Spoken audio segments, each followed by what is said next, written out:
Oke, selamat siang Mister dan teman-teman semua. Jadi di sini kami mau minta izin dulu mengambil waktu kalian sekitar 5-10 menit aja. Karena di sini aku, Craven, Sakbana dan juga Luis, kami mau mengkampanyekan tentang inflasi. Nah, sebelum kami menjelaskan, aku mau kasih dulu nih, kalau misalnya nanti di akhir bakal satu pertanyaan aja, jadi yang bisa menjawab akan mendapatkan ranking itu. Oke, jadi apa sih itu inflasi? Kalian sepeda dong diceritakan sama orang tua kalian, kalau misalnya dulu tuh mereka masih muda, uang 1000 aja itu bisa berharga banget, bisa beli banyak jajan. Tapi sekarang uang 1000 tuh bahkan bayar parkirnya nggak bisa. Nah, jadi itu tuh inflasi, di mana harga barang dan juga jasa yang terus meningkat terus menerus. Jadi yang seperti uang 1000 dulu berharga, sekarang jadi kurang berharga. Nah, sebelumnya kalian semua pada tahu nggak sih bagaimana cara pemerintah itu mengatasi inflasi? Nah, jadi pemerintah Indonesia sendiri itu mendapatkan dua cara untuk mengatasi inflasi, yaitu dengan dua kebijakan, yaitu kebijakan moneter dan juga kebijakan fiskal. Di mana kebijakan moneter sendiri itu berarti di mana pemerintah itu mengurangi peredaran uang yang ada di masyarakat, dan sedangkan kebijakan fiskal itu di mana pemerintah itu mengelola pajak dan juga belanjaan barang. Nah, untuk kebijakan moneter sendiri itu dilakukan oleh Bank Indonesia, di mana Bank Indonesia ini menaikkan suku bunga supaya orang-orang itu lebih milih untuk menabung daripada berbelanja gitu loh. Contoh kasus nyatanya itu pada tahun 2023 pada bulan November, Bank Indonesia itu sempat menaikkan suku bunganya menjadi basis 25 menjadi 6% karena inflasi yang terjadi pada dunia pada saat itu. Sedangkan untuk kebijakan fiskal sendiri itu pemerintah itu mengelola pajak, dan pemerintah ini itu berkolaborasi dengan Kementerian Keuangan dan juga pemerintahan setempat, di mana mereka itu menaikkan pajak PPN supaya harga barang, dan kan kalau PPN naik itu harga barang dan jasa itu naik kan, otomatis orang-orang itu akan memilih untuk meng-save duitnya daripada mengeluarkannya untuk membelanjakan barangnya gitu loh.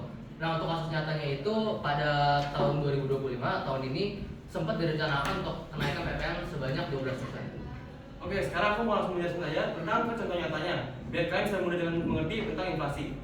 Kalian bisa tahu dong tentang Zimbabwe, ini udah terkenal banget di TikTok gitu. Kalau mereka tuh belanja itu beli telur, bahkan bisa harganya bisa sampai 1 miliar. Nah, sini aku juga punya duitnya, duit 100 triliun. Jadi satu duit ini bisa sampai 100 triliun, yang berarti udah sangat besar banget. Dan bahkan di Indonesia aja paling tinggi cuma hanya 100 ribu. Nah, jadi pada tahun 2008 itu Zimbabwe mengalami yang namanya hiperinflasi, di mana inflasinya itu sudah sangat parah banget, sampai pada saat itu setiap harinya harga barang tuh meningkat bisa sampai 2 kali lipat, makanya bisa sampai bermiliar-miliar triliun-triliun harganya. Nah, Zimbabwe ini pada waktu itu mengalami krisis ekonomi, terus pemerintahnya malah mencetak uang sebanyak-banyaknya. Nah, ini mungkin juga bisa menjawab pertanyaan kalian yang berpikir kayak, kenapa sih Indonesia nggak mau mencetak uang sebanyak-banyaknya aja buat membayar utang? Karena kalau misalnya begitu, yang terjadi bakal akan seperti Zimbabwe ini. Nah, pada saat itu juga Zimbabwe akhirnya terpaksa untuk meninggalkan mata uang mereka ini dan beralih ke mata uang AS. Nah, kita sebagai pelajar apa sih yang bisa kita lakuin? Pasti kita bakalan mikir kalau kita cuma pelajar, apa sih yang bisa kita lakuin? Tapi kalau kita misalkan satu DH sadar, terus semua pelajar di Indonesia sadar, pasti bakalan berefek yang lumayan efek kepada tingkat inflasi yang ada di Indonesia. Yang pertama, kita bisa menjadi konsumen yang bijak. Apa sih konsumen yang bijak itu? Konsumen yang bijak itu adalah kita lebih membeli kebutuhan kita daripada keinginan. Jadi seperti kita lebih mengutamakan barang-barang yang kita perlukan, seperti misalnya makanan, pakaian, ataupun lain sebagainya, daripada kita membeli mainan ataupun hal-hal yang emang sebenarnya kita nggak perlu. Lalu yang kedua, kita bisa mendukung produk lokal, seperti yang kelompok kami pakai ini, kita dukung batik ceritanya. Terus juga beng-beng tuh snack dari Indonesia. Kita bisa mendukung produk lokal dengan kita membeli barang-barang yang dibuat di dalam negeri daripada yang di luar. Dengan begitu, dengan kita membeli barang lokal, kita sudah mendukung peningkatan daya saing produsen yang ada di Indonesia daripada barang-barang yang diimpor dari luar negeri, dan juga bisa mengurangi ketergantungan impor dari luar negeri.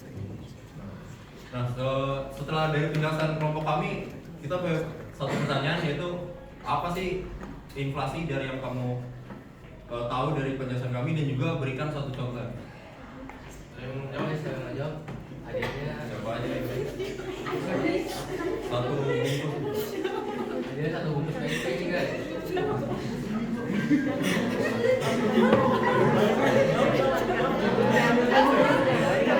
Jawab.